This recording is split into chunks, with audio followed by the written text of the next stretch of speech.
السلام علیکم ورحمۃ اللہ وبرکاتہ۔ بسم اللہ الرحمن الرحیم۔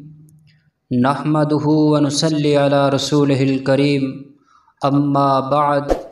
حضرت انس بن مالک رضی اللہ تعالی عنہ نے بیان فرمایا کہ نبی کریم صلی اللہ علیہ وسلم نے فرمایا، جس شخص میں یہ تین چیزیں پائی جائیں وہ ایمان کی مٹھاس محسوس کرتا ہے۔